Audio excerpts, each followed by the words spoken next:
It's the JT Cho Show! 10, 9, 8, 7, 6, 5, 4, 3, 2, 1. Mic check. Mike. Guess what it is, Mike? Well, currently it's March 9th, 2020, and I want to say thank you for tuning back into the JT Show again with my overtime and my current job, my schedule, and that I was just so busy. I haven't been able to do any more podcasts since the last one. I talked about Sonic the movie the last time, so I watched a couple more movies since then, and I want to talk about them, kind of give my reviews on them. I want to talk about the Wendy's breakfast, everyone, because they have breakfast now. They're just like Burger King and McDonald's. So they have breakfast, and today I just watched, I think it's Godzilla by Eminem. I just watched the music video, so what I'm going to do is I'm going to watch that with no sound because I don't want to get hit for copyright infringes. Yeah, so with Juice WRLD, as I'm watching it, I'm going to kind of, break down how I felt. I honestly think, just a little quick preview, it's one of his better music videos since it's like original music videos. So today we're going to be talking about Wendy's breakfast, how I felt about it. We're going to be talking about My Hero movie, so spoilers. So we'll do a spoiler alert. I'll put the time in the link and all that jazz, so if you just go and look at the description of the link, you'll see my Venmo, and then you don't have to give me money, please, but you'll see the description and what time you can skip ahead. So after the spoiler alert, I'm going to be talking about My Hero movie. I'll be talking about Spencer Confidential on Netflix with Mark Wahlberg and that other dude who's like the actor from Black Panther, and I believe the movie's called Us. I apologize for not doing research and knowing his name and being more professional, but I like to do these on the fly with like little or no notes, and I'm experimenting. So we'll be talking about Spencer Confidential, and then I'm going to watch that Eminem music video and tell you how I feel as I'm watching it. And then if you I'll tell you when I click play on the YouTube video, so then if you want to do some weird stuff where you listen to me talk as I'm reviewing it, as you're listening and watching it, then you can go ahead and do that. I'm just not trying to get hit with copyright infringement, so, whatever. So I'll just give you a quick update of my life so far. I haven't done comedy since. I'm going to call the club tomorrow that opened up where I live closer to. I'm still trying to get on every other week. I'm still writing more material. I know this is like terrible, but I try to like give myself at least 20 straight minutes of like starting and stopping. I have like a little timer on my phone, and I'll hit it, and then I'll go type the joke. I set it for 25 minutes because, sometimes it takes you a little bit of time to hit the timer and then go back to your notes. So, but I try to give myself like a really good solid 20 minutes a day just to write. And the reason why I don't like try to sit down and write for hours is because when I think of jokes and when I like do my process, a lot of the time it's like on the spot. I don't specifically watch Fox News because I don't want to talk about Fox News. Eventually, I don't want to talk about Fox. I don't want to talk about CNN. We all know they're just both crabbing at each other. One's liberal, one's conservative. Red, blue.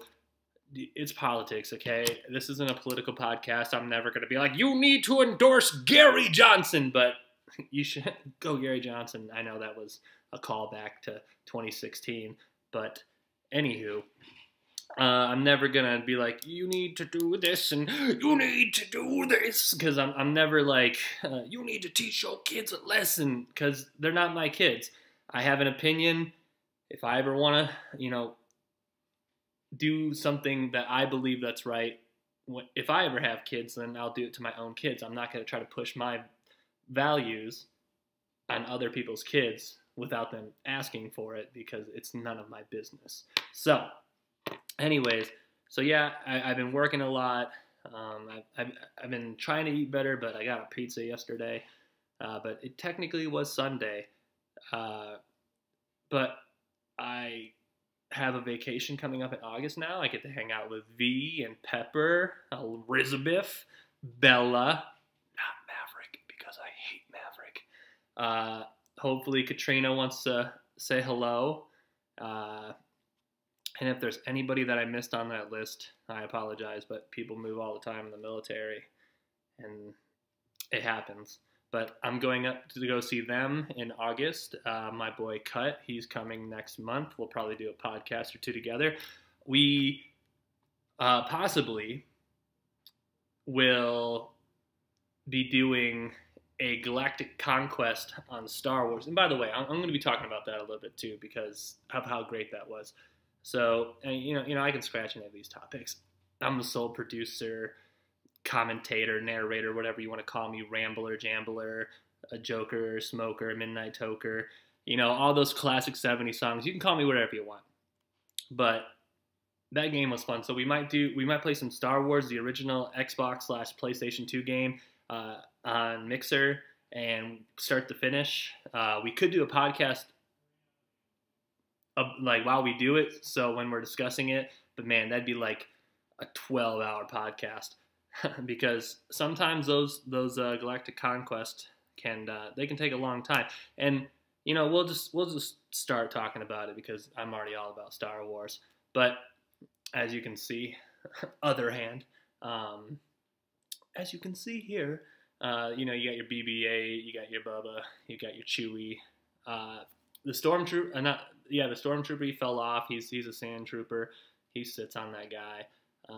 You got Chewie, and then Kylo Ren's in the car. He's always in the car. I'm always riding dirty with Kylo Ren. If you hear that noise, I have some weird vibrations when the wind blows really loudly, so it just makes the oddest noise like you've ever heard. But when I was playing this Galactic Conquest for Star Wars, first I honestly forgot more about that game than I am pleased to announce.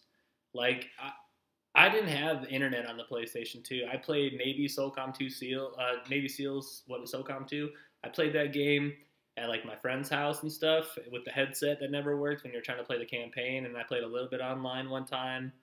But I never really had internet for the PlayStation 2 until like the very end when finally, you know, technology and the pricing and, you know, I had dial-up for a long time. And if you've ever had dial-up internet, that first world struggle is like no first world struggle that you ever had in your entire life. So I used to play that game for hours on end, you know, because that's why I was terrible at Halo, because I didn't have internet. So one of the games that stays competitive with you is Star Wars Battlefront 2 when you play Galactic Conquest on hard mode, because you can lose all the time and they can back you up to like, you know, a corner and you got to reconquer everything and you're doing like a million space battles.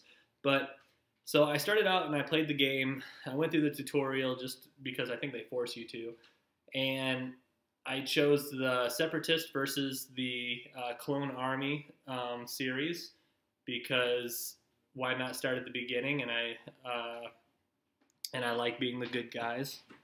The Destructo droids, the guys that roll, if you don't know who they are, I gotta stop saying but when you play as I just did it again. When you play as the Separatist, that's like the first character I unlocked because he rolls so fast and he's got that shield and by the way, he's OP, but you can literally just like roll all the way to like the furthest base, pop up your shield, and then take that right off the rip.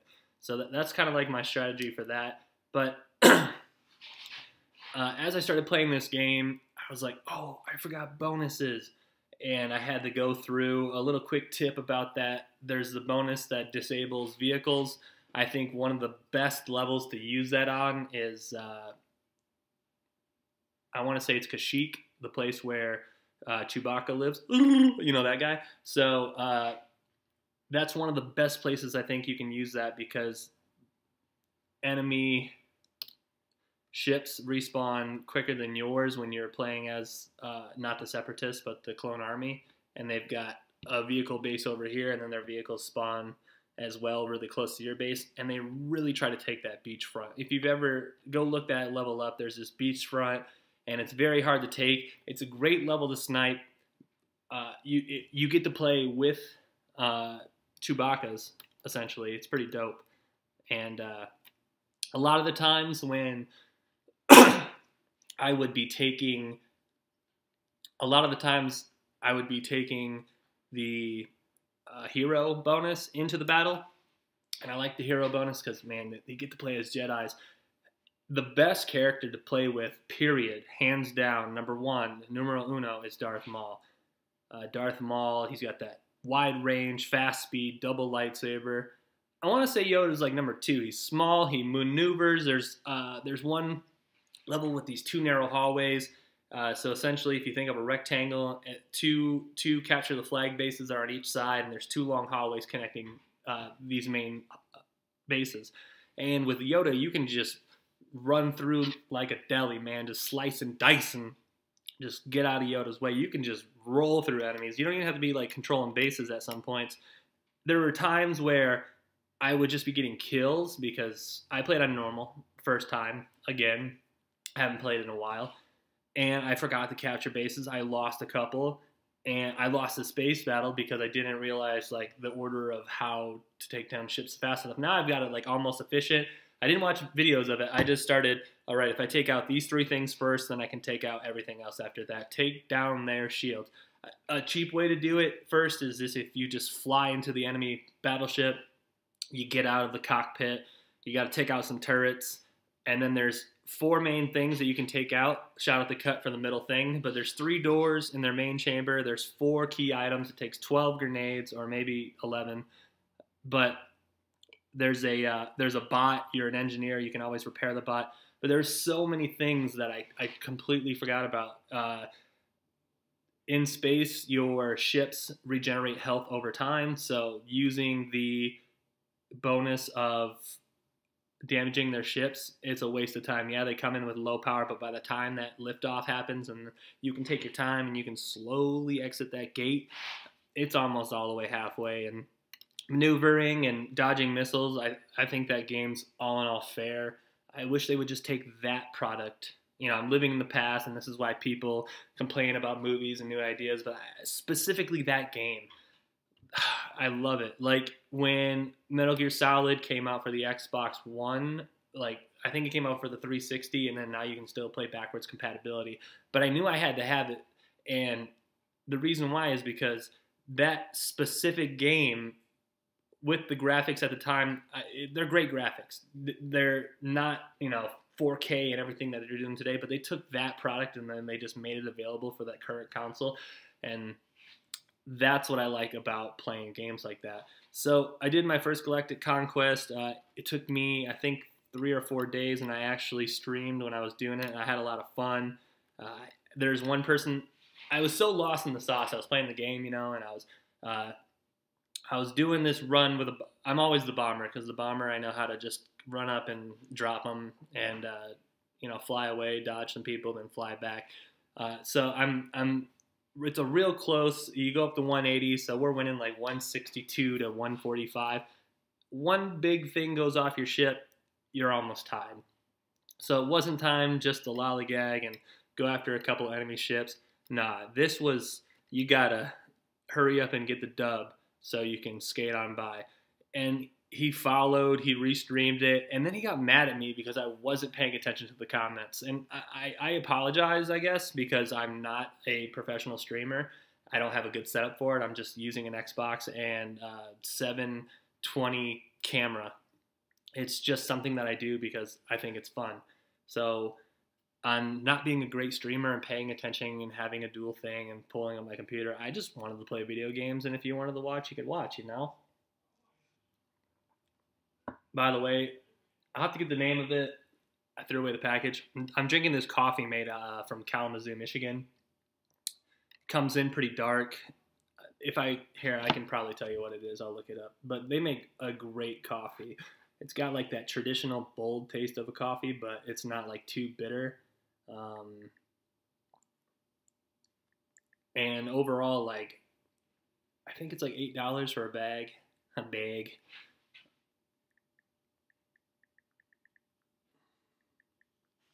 But overall, I do enjoy the coffee. My dad gave me half of it because oh, here it is, Kalamazoo Coffee Company. Wow, what an easy name that I forgot. But I can't remember what specific brand that I got. But go check out Kalamazoo Coffee Company. They've got good coffee. And I'm a Michigan guy, but I think that they make really good coffee. I also go to Horrocks. I know how that sounds. I've got Mackinac City Fudge. I think that's a really good flavor too, and I think Horrocks has really good coffee. But from a company, I think Kalamazoo Coffee Company does a really good job when they make their coffee. I'm not endorsed. I have no endorsements, but shout out to Perrin as well. They make great beer. Free advertisement for Eric Corey. But go get a beer. Go get a Perrin. If you like seltzers, they're great. Enjoy them.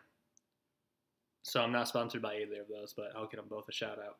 So now that we've gotten past that Star Wars Battlefront Galactic Conquest, I'll tell you about Wendy's Breakfast. So Wendy's Breakfast, they started campaigning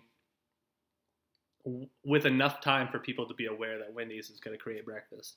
It's a good strategy. They kept doing commercials, billboards, near Wendy's on exits where I live at. There's, oh, Wendy's breakfast, and you're just like, oh man. So one of the hardest things, because Sunday's my cheat day, but I also have to go to work that next night. So I don't like to stop on the way home at all. I don't like to eat past 2 a.m. And I usually go to bed at 7 a.m., probably 8 a.m. actually. And it's really hard for me, you're driving on the highway, exits McDonald's, Burger King, Timmy Hortons, Taco Bell, because every once in a while I'll go get some Taco Bell breakfast. Yeah, it's weird that I love it, but when you start your day off with a coffee and Taco Bell, you're going straight to the bathroom, you know what I'm saying? But I was at work and I was like, Sunday's my cheat day, so I'm going to get some Wendy's breakfast for my big cheat meal. I don't cheat all day most of the time, but I was like, I'll just get Wendy's breakfast and then breakfast, it's what's for dinner. No, but I stopped. I was going to stop on the way home and get it. The hardest thing for me to do, though, was to Google what time does Wendy's breakfast open, because if you're going to promote that you're starting breakfast, you should already have at least something more easily attainable of what time Wendy's was opening. Because when you just regularly Google, and by the way, I'm never binging, okay? If you want me to bing something, if anyone was like, hey man, bing it, I'm going to be like, you can go fuck yourself. If you don't chew big red gum, go fuck yourself. But I'm saying if you don't tell me what time it opens more easily, like how do I know what time it opens? And so I Googled it and nothing. And it's even like, what time does, and it was Wendy's breakfast open. And I was like, yeah, like what time does Wendy's breakfast open? Everyone in America is very curious. I think they did a campaign years and years ago. I don't know how long it lasted. But anywho, to no avail. And then I got busy and, I got off of work, so and I'm sitting, talking with the boys at work. And I was like, yeah, if I drive home and Wendy's is open for breakfast and there's no line, I'm getting Wendy's breakfast. So I stroll home, and just down the road, I see that the Wendy's is open, and I pull up, and I just was like, okay, I don't want a bagel this morning because, that's too cheating for me. I'm going to try that honey biscuit chicken thing. I want to try their morning tots.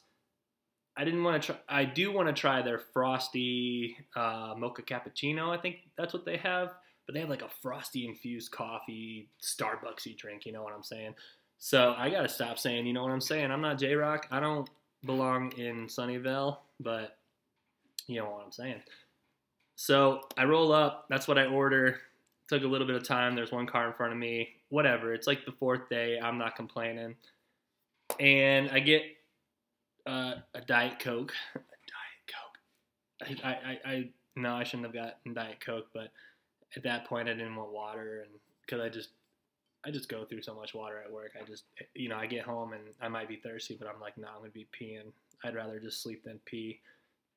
Or when you wake up, your bladder's about to explode, so you got to run to the bathroom. But your dogs also have to go outside, so you run across the house and you let them go outside. Then you run as fast as you can back to your bathroom because you also have to pee at the extent that they had to pee. But they're dogs and they can't let themselves out because I don't have a dog door. Whew. So, anyways, I get Wendy's. I let the dogs out, and I was like, I'm gonna eat this food before the dogs come back in, so they're not looking at me eating this food. So the sandwich is your traditional size, so if you go to McDonald's and get their little sausage biscuits, that's about the same size as their little chicken biscuit sandwiches. And, they're adequate size, but it had this taste where I still don't, I'm going to have it again, because I don't know if I liked it or if I didn't like it, because, like, the honey butter was good, but then I'd be like, but what's that taste? Next bite. That's good. But what's that taste? And I don't know, like, I don't know what it was. So I've got to go get a second helping so I can reevaluate what I was eating, because I do not know if I truly like that chicken sandwich yet or not. I can tell you I don't like their hash brown option. Their little weird fry things that they have, I don't really like them. They weren't like crispy like you like your hash browns in the morning. You gotta get, if you're eating soggy hash, then just get out of my face. If you don't chew crunchy hash brown, then fuck you. Again, sorry for swearing. Anyways, but I don't really like their hash brown option, and I think I'm gonna have to go back and get their frosty macchiato, whatever it is. I have no idea what it is. I rolled through the line as fast as I could. I might get it tomorrow morning, and I know I haven't podcasted in a while. We talked about that, tweeted about it. So tomorrow is going to be JT Show episode 21, because it's episode 20. And it's going to be my One Piece breakdown for episodes 200 to 400. I've been typing, I've been watching, I've been blowing through it. Right now I'm on like 412, 415 maybe. I'm just blowing through that series because you'll get more of a taste into it. I'm not going to blow anything, but I just roll through it. So that's going to come tomorrow, but we're talking about today right now.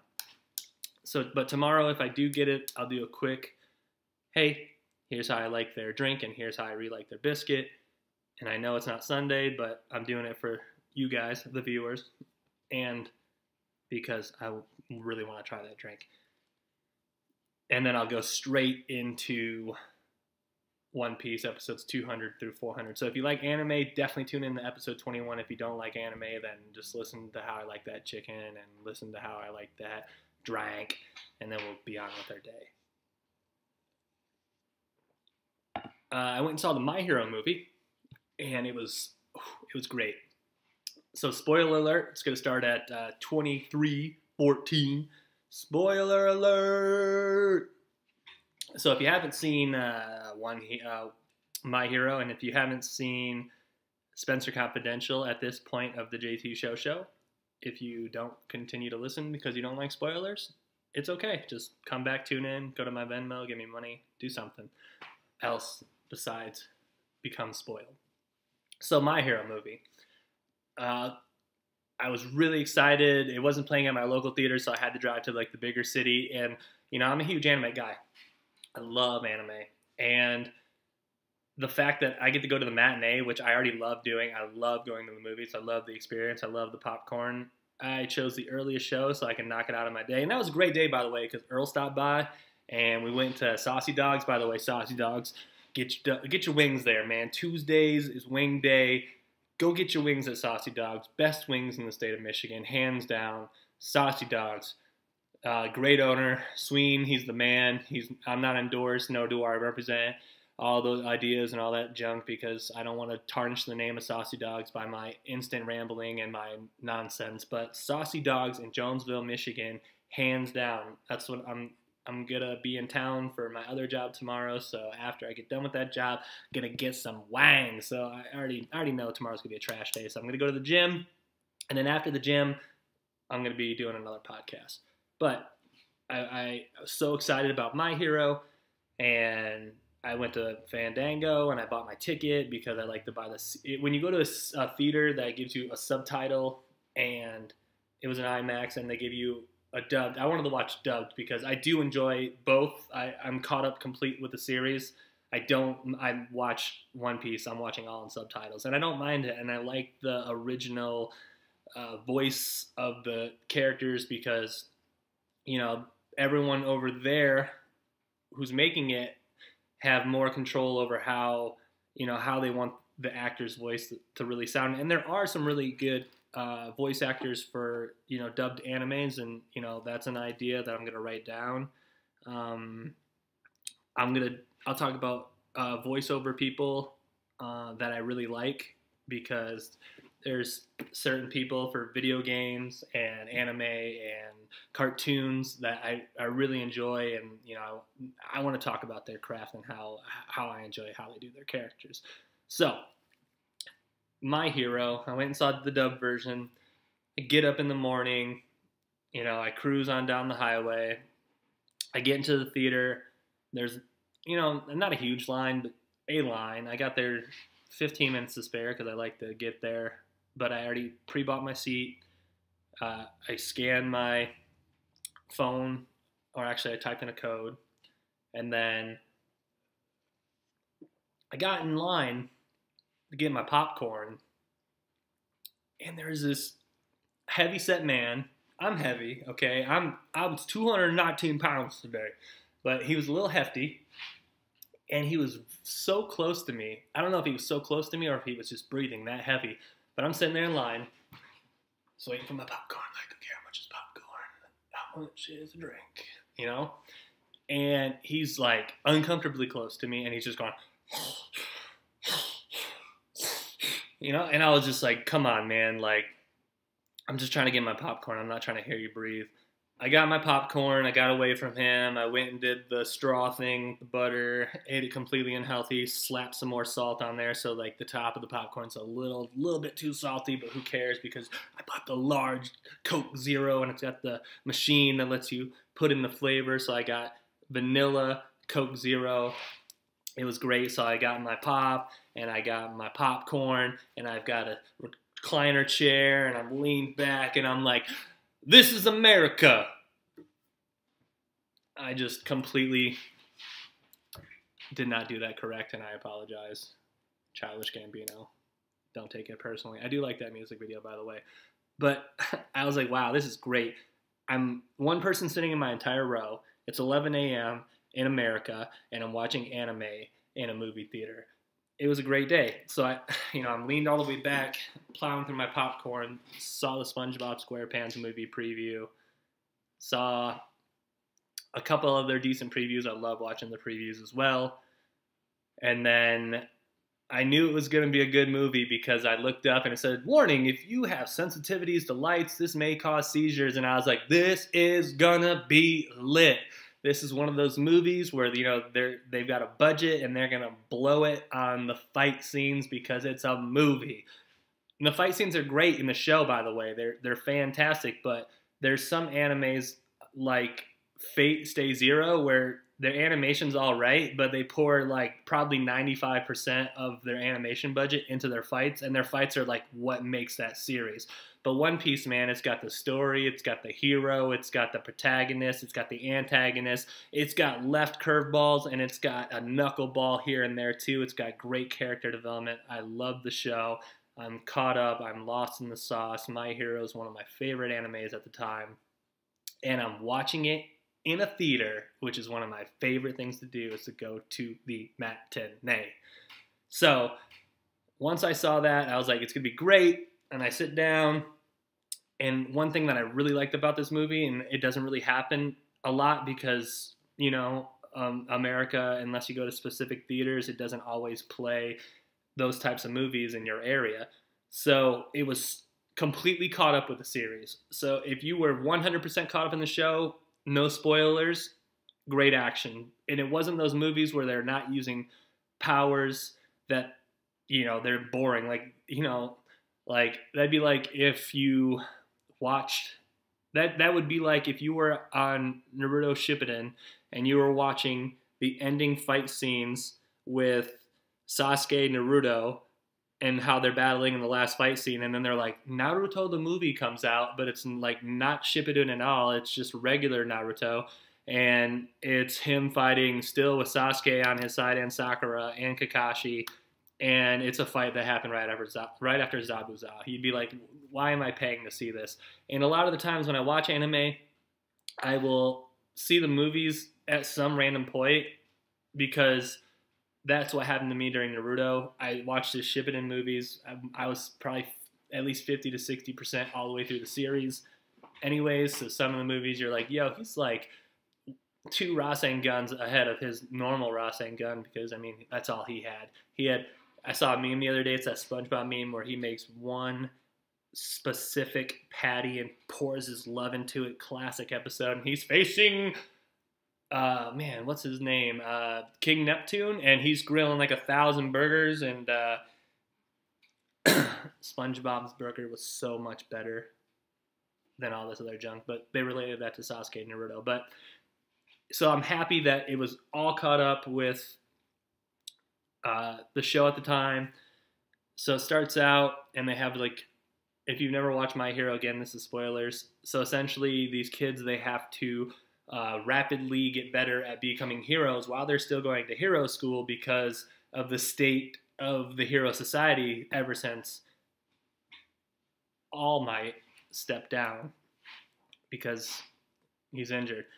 They've had a lot of good fights in season 4, and this movie does not disappoint. So they threw a 1-minute preview of the first minute on YouTube. So if you just go Google like One Piece like preview minute, that is in like the first minute of the movie, and that is that's a fantastic little teaser.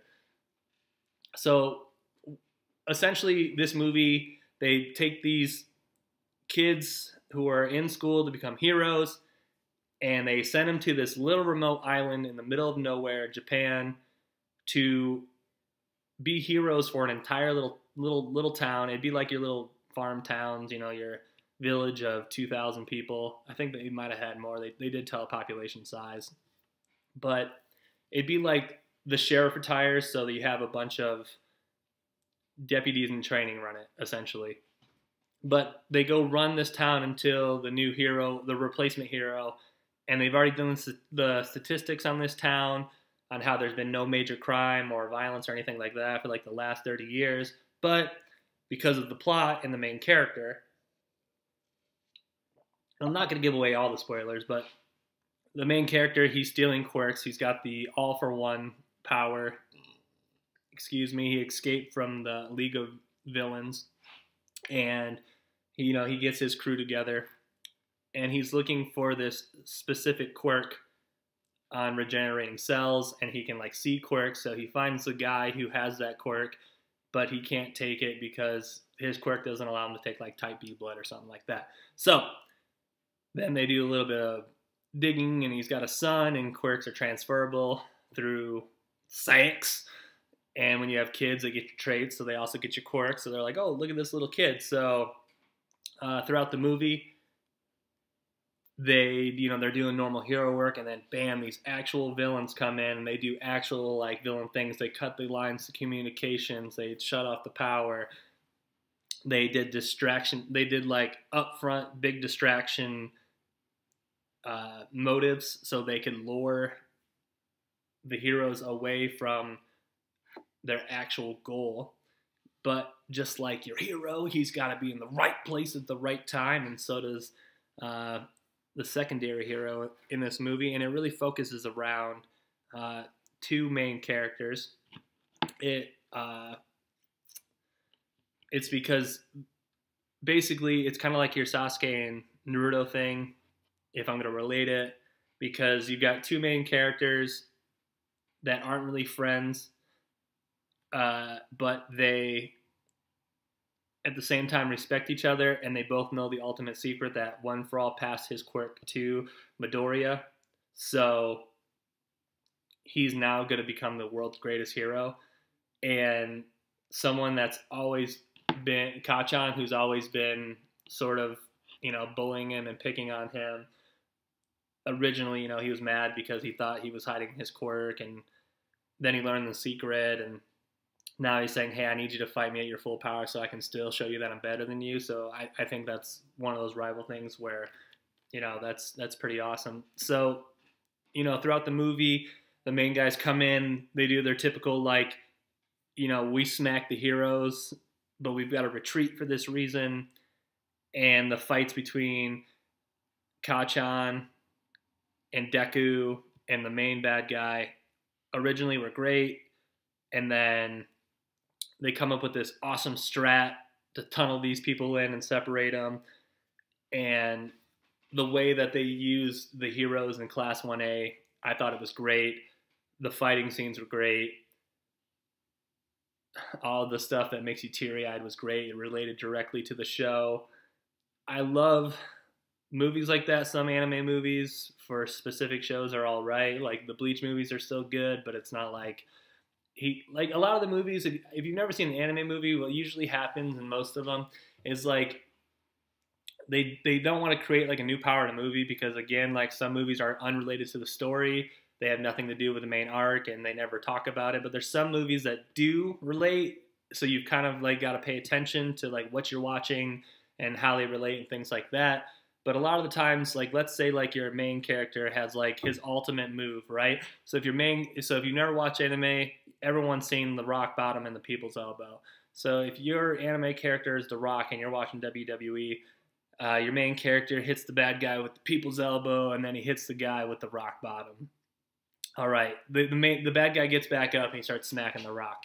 Now the Rock has to come up with a new finisher to finish off this guy, but he's already lived through the People's Elbow and he's already lived through the Rock Bottom. So essentially what's going to have to happen is the Rock is going to have to hit the bad guy with a Rock Bottom. He's going to have to hit him with a People's Elbow. He's going to have to hit him with another Rock Bottom. And then somehow, between someone that he's saving in the movie, he's going to gain some extra power where it's either like a flying Rock Bottom, or the Rock gets on the high ropes and he does a 5-star frog splash Rock Bottom. You'll never see the Rock do that in the regular season of the WWE, but because it was a movie, that's the easiest way I can explain it. So they're going to gain some power that's going to make them more powerful, and it's going to be some crazy ultimate move that you're glad you sat through the theater to watch this movie about, but they're never going to pull that out probably 95% of the time, or I'd say 97% of the time, as the regular season of that anime continues. And by the way, I don't watch wrestling anymore. I watched wrestling as a kid. I'm not into it. There's nothing wrong with being into it. I just don't have time to watch any more soapbox dramas, I used to soap operas. I used to watch soap operas when I was a kid, when we didn't really have a lot to watch, or when you're at home and you watch Maury and stuff. But I used to watch like Days of Our Lives or whatever it was called, and I'd be like, how do like people like watch this? But I also got into like Degrassi for like 2 weeks because it literally kept saying that it was the most filled drama season you'll ever see in your entire life, and I was like, well, I've got to see what's going on. And it was weird because you had like high school kids doing cocaine, and I was like, I don't understand that. I went to a little farm town school. Like our biggest problem was like, can the buses hit the back roads because they don't plow on back roads? Like I don't know. I couldn't really relate. A lot of drama for a high school, for a rich kid high school. But hey man, it's what gets the viewers. So anyways, we're going to transition now to Spencer Confidential, starring Mark Wahlberg. I'm going to look up the cast because I'm doing this actor dirty, and that's very rude of me as someone that's reviewing movies, and I'm not taking it more seriously than I should. Winston Duke, he was great. Post Malone's in it. A great supporting cast. I can't really pronounce this person's name. Let's see if it. Yeah, she was great. Great cast though. So Spencer Confidential starts out in Boston. That's not even a Boston accent, but it starts out in Boston. Mark Wahlberg. I had a coworker watch the opening scene. He's like, "Man, Mark Wahlberg sure does love Boston," and I was like, "That's really funny because he does love Boston." And he's a cop that essentially went to jail because he was working a case, and they set him up essentially, but he actually lost cool. He did his time. Post Malone's character sends him off with a farewell warning of get out of Boston, get out of here. He returns home. He lives with his old man. He meets his supporting character who plays a great role. He's training to become a MMA fighter. But he's got a good backstory. He wants to, improve his communities like his father taught him. He's a really soft-spoken, strong, large man, and he really slams people right through the wall. So you see Mark Wahlberg, meet him, they kind of butt heads, but at the same time, he respects Mark Wahlberg because of his character. And Mark Wahlberg knows, I've got my plan. I'm getting out of here. I'm moving to Arizona. And it gets thrown out of the loop when something else happens, and he sees it on the news, so he starts investigating, and he starts getting deeper and deeper. He gets too deep.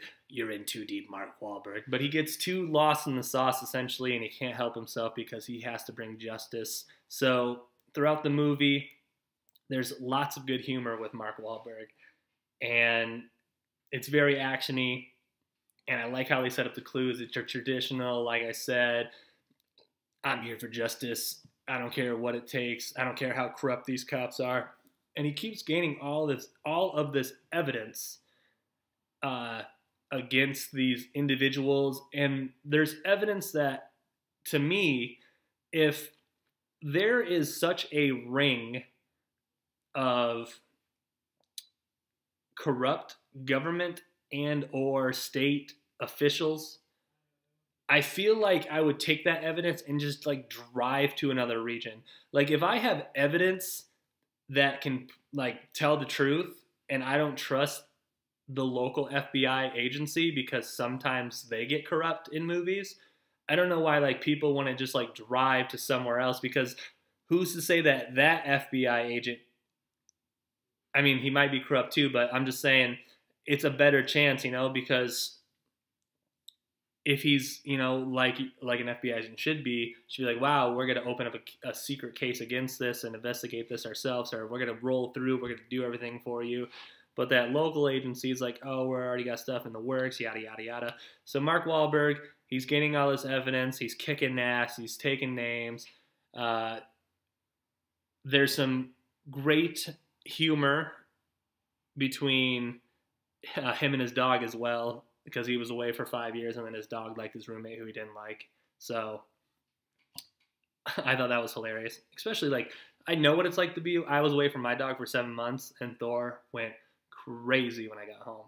He was so happy to see me when I got home. So 5 years, I would imagine they might forget you. But I've seen a lot of those, look at this dog that hasn't seen its owner in, 17,000 years. And you're like, dude, that makes me cry. Those are, heartfelt moments. But the action I liked a lot, too. I liked how there's a part in the movie where Spencer, and they call him Hawk. This is a great joke in the movie. Again, spoilers. So Mark Wahlberg's loading this little handheld shotgun. It's got the pistol grip on the handle, and he's loading it. And Hawk grabs it. And he grabs, I'm probably going to butcher this, but Hawk grabs that gun, and Spencer, who's Mark Wahlberg's character, is like, whoa, whoa, whoa, man, you don't get the cool gun. He's like, Hawk sounds like a motherfucking name to use a shotgun. Spencer's name sounds like someone that does your taxes. And he's like, I'm going to give you that one. You got me. Kudos to you. So I like their plan. They had this it was not this dog track, and they set up this awesome like little evasion plan. I like how it ended, and it kind of gave you like that A-Team feel at the end of it, because he just worked this case to redeem this other cop that was framed, just like he was kind of framed, and the truth was told, and the people who need to do their time will do their time, and he learned his lesson.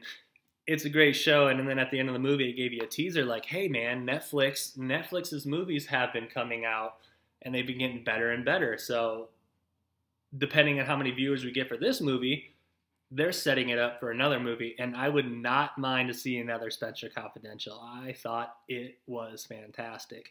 I thought it was a good movie. I thought it was a good Netflix movie.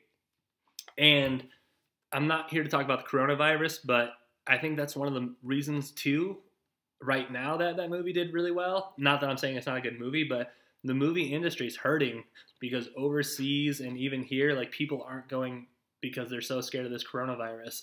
Do your research. If you have a weak immune system, if you're old, if you're an infant or child, yes, your risks are higher. If you have a pre-existing condition, yes, your risk is higher. But if you're a healthy individual who washes his hands when he uses the bathroom and doesn't like touch public doorknobs and then shoves them in his mouth, you're probably going to be okay. Stop panicking. I'm almost out of toilet paper. I'm just going to go buy one container of like a 12 double roll. I'm not going to go buy 500. So thanks to you, my toilet paper prices are all jacked up. My grandma's calling me, so I'm doing this podcast instead of talking to my grandma, and she's a sweetheart, so you should feel honored. So the movie, though, on Netflix, it's a great movie, and it's a fantastic Netflix movie. I didn't have to leave my house to watch this movie. I just popped up. I actually watched it in my bedroom. I got that 55-inch there. Just popped it up, put a pillow, sat back, boom, bam, watched it in the comfort of my own bed. I didn't eat popcorn for it, though, because, I finished it it was pretty early in the morning after work when I finished it. So, yeah, and you can pause it. I don't like pausing movies, but I watched the first hour. I was like, wow, this is great. Oh, I got to go take care of this. And I think that's one of the things, too. Like, yes, I'm paying for the service, but the service is more than just one movie. So if I didn't like it, I can just stop it. Whatever. See you later, alligator. But go check out Spencer Confidential. So we just hit the 47-minute marker. So here comes the part where, while it's playing, I'm going to review Eminem's music video. I'm not going to do it. Again, the people who... I'm not even going to throw on the sound. So it starts out, and it's got, like, some pretty... I apologize. My storage was full on my computer. Second time that's happened. I don't have, like, a external hard drive always connected to it, but it was like, hey, if you keep going, you're not going to be able to save it. So, again, sorry about that. Anyways, get ready to click play on 3 if you want to listen to my commentary as it's playing. But on 3, 1, 2, 3. So it starts out and it has those traditional like Eminem moments where you're like, okay, I can get into this music video. There's Eminem. He's looking, not bad for his age with a beard. And, he's doing his traditional, I'd say, Slim Shady movements. And this looks like more of an old school fun music video where you have Eminem and he's throwing his face on women with a beard and men with a beard, like he's playing them more than just himself, and he's doing those traditional elements that Eminem does where, he's still spitting out ill lyrics, but he's also telling the story. But you don't lose the sense that he's still rapping. There's some videos that you watch and, they stop singing and they've got more of a backstory, but most of the time you can still see that he's rapping through the story that he's telling. So boom, right here, you get your LG promotion. You got to do it these days. That's how you make your money. He's wearing some awesome, classy shoes. That part with the hooker looking the basketball is a little strange, but I like these elements, and it kind of throws you back to the old school days where he's just throwing in things that you're going to have to break down, like, oh, I'm going to break down this Eminem music video because there was 15 hidden trailers that you didn't, Easter eggs that you didn't even know that were there. But the camera shots and the angles that he's taking, I like when they throw it to the flashback, and it's kind of going through this like alcoholic dizzy stage. I didn't really understand this part though, where he's throwing up Legos. I mean, I'm gonna have to do some digging for that, but or go back and listen to it. But I like how he's just going through this store, and then everyone's kind of following him. This is one of my favorite parts because they stack all of his old albums up, and so you're like, oh, there's Encore, oh, there's Curtain Call. And he's going through it all, and they do this cool slow motion thing, and bam, they hit him with they go from like a slow motion completely focusing on Eminem, and then they start moving everybody in the crowd, and I think that's like a super fantastic shot. I love the cheesy white dude right here. He's pretty funny. And then right here, here's your like gory, bloody, weird Eminem part where he's in a cooler and he's hacking up stuff with a chainsaw. And then some guys are carrying around a grilled cheese. I don't really understand that, why you would have a grilled cheese in a basement. But again, it's an Eminem music video. And then he just starts getting some dome in the middle of like a butcher's box, and I'm covered in blood at this point, so I wouldn't want to get dome when I was covered in blood. But like, hey, it's Eminem, and this time he's like, he's rapping to himself in the car, which is like kind of a cool scene. But this is my favorite part of the music video. I've only watched it one time, but you're starting to get to the point of Godzilla, if you've ever listened to the song beforehand, where he's about to just start rapidly firing words that I can't even. I'm never going to memorize the song, but this part right here, he gets jacked, none other than Mike Tyson. And he's like, oh, so sorry, man. He's like, oh, man, I didn't mean to do that to you, man. I'm so sorry, I'm sorry. And so I thought that was hilarious. Boom, Dr. Dre. Dr. Dre is a doctor. Love that part. Eminem and Dr. Dre are both working on Eminem, and I love that. It's probably a metaphor. If this was an English book, your teacher would go crazy. And then what you start seeing at this point, though, he's Mike Tyson again. He comes back. He's like, "Oh my God, I'm the guy with Band-Aid. I'm so sorry. How can I help?" And then he's like, "I love that about Mike Tyson. It's so funny." And they're going through this panic scene, and he's hitting all the words, and it doesn't look like Eminem's got that thing about him. And then that's the end of the music video, and then they do a tribute to Juice. But that was my breakdown of the video as it's playing. So if you want to click play and listen to how I describe it, go ahead. But I like that music video. I like the song. I did like the album. I had a good time with it overall. But go check it out. Go watch it. You don't have to listen to my commentary and watch it over again. But I did enjoy that new Eminem music video. Kind of threw me back how it was, back in the olden days. But other than that, those were the topics I wanted to cover today. So tomorrow I'll be covering One Piece 200 through 400. So if you haven't watched One Piece, don't. He's probably not listening at this point either because I talked about the My Hero movie. Don't listen. I know Pepper won't listen because he thinks I know what he'd say. But other than that, go like, subscribe, follow, tell your friends. Tell me I'm ugly. Hit me up on Twitter, JT of Jville. Hit me up on Venmo, JT of Jville. Hopefully I look back at this at the start of my career. Like I said, I'm giving this 5 years, and it's 2020, so you've got to put up probably with this till 2025. So go like, subscribe, comment, tell your friends, tell your agents, get me to Hollywood, let me meet Mark Wahlberg. If you know someone famous and you want an ugly-ass ginger in a movie, you know how to get a hold of me, jtofjville.com. Love you, see ya, deuces. That's the JT Show episode 20.